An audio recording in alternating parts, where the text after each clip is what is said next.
announced the world had ended. Only a few humans were still alive. One day, Jack was in the forest relieving himself when he saw a group of people walking toward him from a distance. In this ruined world, people you suddenly ran into were usually dangerous. Realizing the danger, he panicked, pulled up his pants, and ran as fast as he could to his small wooden cabin. Inside the cabin were his companion, a bearded man, and his sick sister. When they looked through a crack in the wall, it became clear that those people were coming straight toward their hiding place. The bearded man quickly began packing their things, and the three of them slipped out through the back door. But Jack's sister was so sick that she could barely walk. The enemies were getting closer and closer. Suddenly, the bearded man opened the lid of the toilet pit and hid Jack and his sister inside it. Then he went out alone to stop the enemies. For a while, he fought bravely, but in the end, the enemies captured him and brutally killed him. Jack and his sister watched everything from inside the pit, helpless and unable to do anything. Then the leader of the gang picked up Jack's bag. When he saw the medicines inside, he immediately kept them. Those medicines were the last hope for Jack's sister. After a long time, when the enemies finally left, Jack and his sister came out of the pit. His sister's condition had become even worse. For a moment, Jack thought about ending her suffering, but he couldn't do it. Instead, he gave her some water, hid her safely in the cabin, and set out to get the medicines back. While wandering through the forest, Jack badly injured his leg. As night fell, wild dogs began circling around him. Jack rekindled a dying fire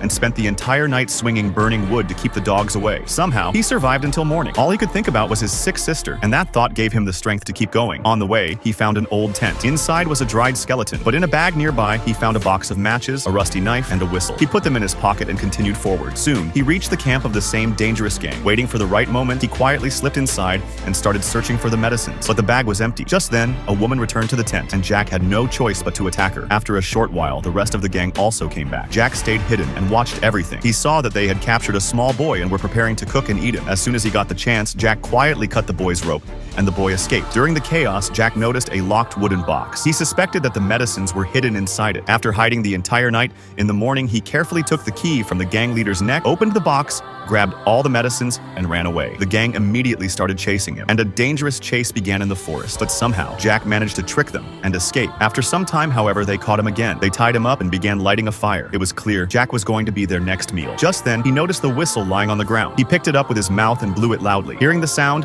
a whole pack of wild dogs came running toward them. The gang members panicked and scattered in fear. Jack quickly cut the rope and freed himself. Then, one by one, he began taking down his enemies. Finally, he faced the gang leader. A fierce fight broke out between them, and in the end, Jack killed him too. With the medicines in his hands, Jack ran back toward his home. But when he reached the cabin, he saw that his sister was not there. Seeing this completely broke him. Just then, someone touched his shoulder from behind. He turned around and saw his sister standing there alive.